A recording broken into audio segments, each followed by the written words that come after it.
Hey guys, আজ আমি explain করব মাই ডেমন কোরিয়ান ড্রামাটির 6 নম্বর পর্ব। এর প্রথম 5টি পর্ব যদি আপনারা এখনো না দেখে থাকেন তাহলে ডেসক্রিপশন বক্সে ভিডিওগুলোর লিংক দেওয়া আছে, সেখান থেকে অবশ্যই আগের ভিডিওগুলো দেখে নেবেন। তো চলুন আর বেশি কথা না বাড়িয়ে শুরু করা যাক আজকের এক্সপ্লেন ভিডিও। শুরু করার আগে আমি রিফাত আছি আপনাদের সাথে। স্বাগতম আমার চ্যানেলে বিএম দা এক্সপ্লেনার।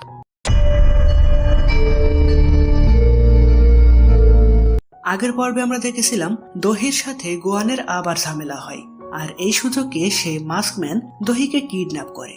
সে তাকে একটি উঁচু বিল্ডিং এর ছাদে নিয়ে গিয়ে তাকে বেঁধে রাখা কাপড়টি কাটতে শুরু করে।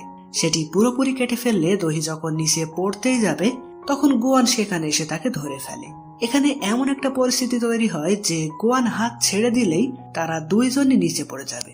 সেখানে তখন মাস্কম্যান গোয়ানের হাতে আঘাত করে আর দুইজনই অত উঁচু থেকে নিচে পড়তে থাকে। কিন্তু ভাগ্যক্রমে সে দহির হাত ধরে তার পাওয়ারের সাহায্যে দুইজনই ওই বিল্ডিং এর সিঁড়িতে টেলিপোর্ট হয়ে চলে আসে। এখানে আপনারা ভাবতে পারেন গোয়ানের কাছে তো কোনো পাওয়ার নেই, সে তাহলে কিভাবে বুঝলো যে দহি বিপদে পড়েছে? এর উত্তর হলো, গত পর্বে আপনাদের মনে রাখতে বলেছিলাম দহি গোয়ানের নম্বর তার ইমার্জেন্সি কন্ট্যাক্ট হিসেবে সেট করে রেখেছিল। তাই মাস্কম্যান যখন তার মুখ চেপে ধরেছিল তখন সে কয়েকবার তার ফোনের পাওয়ার বাটন চেপে ইমার্জেন্সি কন্ট্যাক্টে কল করতে পেরেছিল। সেই কলের লোকেশন দেখেই গোয়ান দ্রুত এখানে এসে তাকে বাঁচাতে পারল। আর যেহেতু সোখুনের নম্বরও দহির ইমার্জেন্সি কন্ট্যাক্ট লিস্টে অ্যাড ছিল, তাই তার কাছেও কল গেছিল, ফলে সেও সেই লোকেশনে আসতে থাকে। তো এমন বড় একটা বিপদ থেকে বাঁচতে পেরে দহি তো খুবই ভয় পেয়ে গোয়ানকে জড়িয়ে ধরে অনেক কাঁদতে থাকে। তাদের এই জড়িয়ে ধরা দৃশ্য দূর থেকে সোখুন দেখে ফেলে, আর এতে সে অনেক কষ্ট পায়। তো এরপর দেখা যায় দহি, গোয়ান এবং সোখুন একসাথে বসে ব্যাপারটা নিয়ে ভাবতে থাকে। সেখানে দহি তার ফোন দিয়ে সিসিটিভি ফুটেজ চেক করলে দেখে ওই লোকটাই তার রুমে এসে মিউজিক চালু করেছিল। তার ফেস দহি ভালোভাবে দেখে বলে, আমার উপর যে হামলা করেছিল এই লোকটা সে না।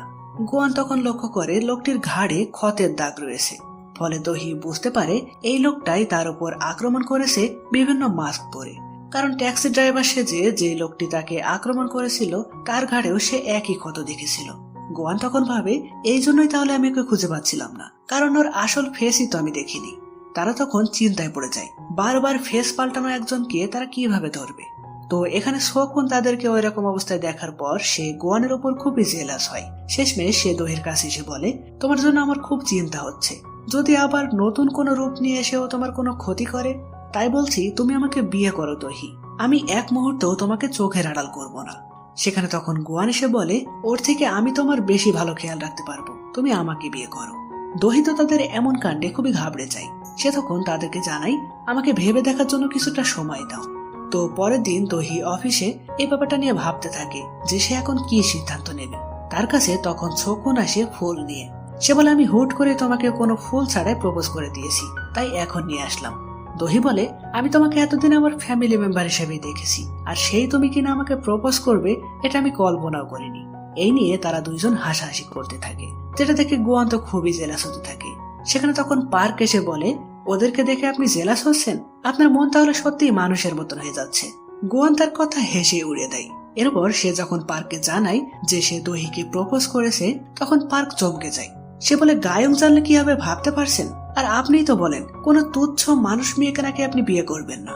গোয়ান তাকে বলে, আরে বিয়ে তো করবো সবসময় ট্যাটু স্পর্শ করতে পারবো সেজন্য, না হলে এমনিতে ওর হাত ধরলে তো এক একজন এক এক কথা বলবে। তো এদিকে আমরা দেখি নো সোকমিন নতুন অ্যাক্টিং চেয়ারম্যান হওয়ার উপলক্ষে একটি অনুষ্ঠানের আয়োজন করা হয়, যেখানে গোয়ানকে নিয়ে দহি উপস্থিত হয়। এখানে দহিকে আসতে দেখে সবাই একটু অবাকই হয়, কারণ এমন কোনো অনুষ্ঠানে দহি সচরাচর আসে না। তো দহি সোকমিনকে বলে, কালই আমি বিয়ে করতে চলেছি। আসলে সিদ্ধান্তটা এত তাড়াহুড়ো করে নিয়েছি যে কাঠ ছাপানোর সময় পাইনি, তাই সরাসরি চলে এলাম আপনাদের বলতে। এই বলে সে যখন সেখান থেকে চলে আসতে যায় তখন দূরে সেই মাস্কম্যানকে সে দেখতে পায়। কিন্তু সেই মুহূর্তে অনুষ্ঠান উপলক্ষে বাজি ফোটালে দহি অন্যমনস্ক হয়ে গিয়ে লোকটাকে হারিয়ে ফেলে। তো যাই হোক, পরের দিন দহির বিয়ের অনুষ্ঠানের আয়োজন করা হয়, যেখানে সে বিয়ে করতে চলেছে গোয়ানকে। গোয়ান তাকে বেশ কয়েকবার বাঁচিয়েছে। এটা ছাড়াও তাকে বিয়ে করার আরেকটি কারণ হলো, দহি তাকে জিজ্ঞাসা করেছিল যে সে প্রপোজাল রিজেক্ট করে দেওয়ার পরও সে নিজেই কেন আবার তাকে বিয়ের জন্য প্রপোজ করলো। জবাবে গোয়ান জানাই, আমি তোমাকে মরতে দেখতে চাই না, সেজন্যই সবসময় তোমার সাথে থাকতে চেয়েছি।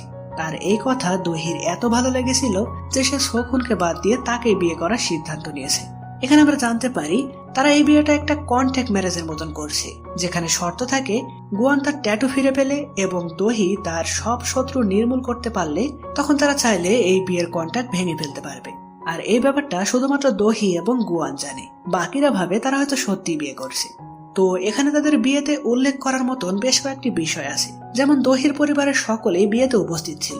সেখানে শকুন দোহির বিয়ে দেখে কষ্ট পেলেও দোহি গুয়ানের কাছেই ভালো থাকবে এটা ভেবে সে নিজেকে সান্ত্বনা দেয়। সাথে সে দোহিকে জানায় সে সব সময় তার পাশে থাকবে। এদিকে সেখানে থাকা দো গিয়ংকে আমরা অদ্ভুত ভাবে হাসতে দেখি।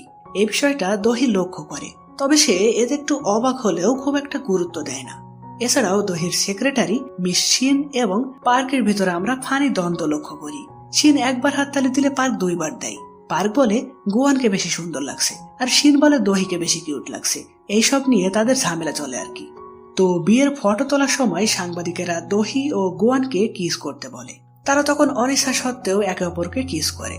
সবাই ভাবে তারা সত্যিই কিস করছে, তবে দুইজনের ঠোঁটের মাঝে গুয়ান একটা আঙুল রাখে।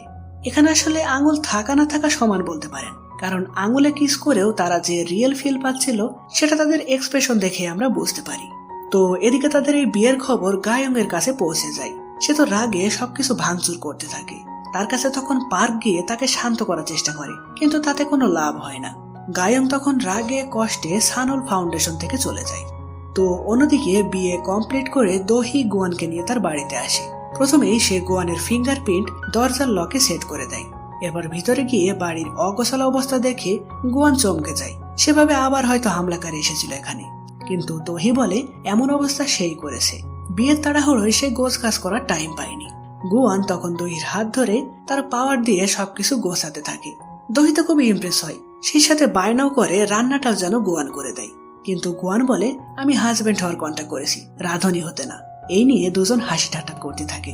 এরপর তারা ফ্রেশ হয়ে দুইজন যখন আলাদা রুমে ঘুমাতে যায় তখন কারোরই ঘুম আসছিল না। মানে যতই কন্ট্যাক্ট ম্যারেজ হোক, সবার কাছে তো এখন তারা হাজবেন্ড ওয়াইফ।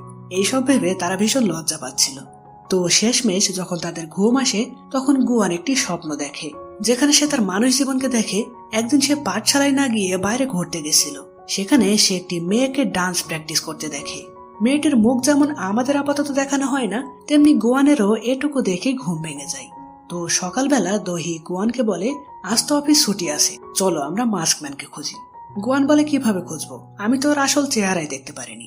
দোহি বলে মাস্কম্যানকে খুঁজে না পেলেও আমার একজনকে সন্দেহ হয়, সেই হয়তো এসব করাচ্ছে। সে তখন নো দো গিয়ং এর কথা বলে। তাকে সন্দেহ করার কারণ জুইওসা মারা যাওয়ার দিন সে একদম রিল্যাক্স ছিল। যেদিন তার বাবা অ্যাক্টিং চেয়ারম্যান হয়েছিল সেদিন অন্য কেউ খেয়াল না করলেও দো গিয়ং দোহির ট্যাটু দেখে ট্যাটুর প্রশংসা করেছিল। মানে সবকিছু মিলিয়ে তাকেই দোহির সন্দেহ হচ্ছে। আর গতকাল বিয়েতে তার অদ্ভুত হাসি দোহি তো নিজের চোখেই দেখল। তাই গুয়ানের পাওয়ারের সাহায্যে তারা দুইজন একটি ফটোশপ স্টোরে যায়। এই জায়গায় বর্তমানে দো গিয়ং এসেছে। এখানে আমরা দেখি সে এখানকার লকারে কিছু একটা খুঁজতে থাকে, কিন্তু সে লকার খুলে দেখতে পাই ভিতরে কিছুই নেই।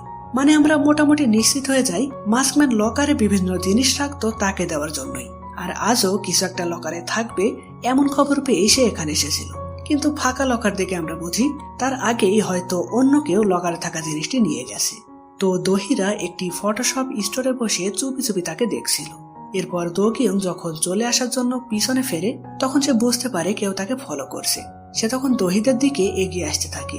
দোহি তো ভয় পেয়ে গুয়ানকে বলে তাড়াতাড়ি তোমার পাওয়ার ব্যবহার করে এখান থেকে চলো। কিন্তু গুয়ানের পাওয়ার সেই মুহূর্তে কাজ করে না, কারণ তারা বর্তমানে যেখানে আছে সেখানে কিছুক্ষণ পর পরই অটোমেটিক তাদের ছবি ক্যাপচার হচ্ছে। হয়তো সেই কারণেই গুয়ান তার পাওয়ার ব্যবহার করতে পারছে না। এদিকে দো গিয়ংও তাদের দিকে এগিয়ে আসছে। দোহিরা কি তাহলে তার হাতে ধরা পড়ে যাবে? এইরকম প্রশ্ন রেখেই 6 নম্বর এপিসোডটি এখানেই শেষ হয়। তো গাইস, কেমন লাগলো আজকের এপিসোডটি কমেন্ট করে জানাবেন। আর পরবর্তী এপিসোডের কাহিনী মিস করতে না চাইলে অবশ্যই আমাদের চ্যানেলটি সাবস্ক্রাইব করে বেল আইকনে ক্লিক করে অল সিলেক্ট করে রাখবেন। তো দেখা হচ্ছে পরের ভিডিওতে। ততদিন পর্যন্ত ভালো থাকবেন, সুস্থ থাকবেন। বাই।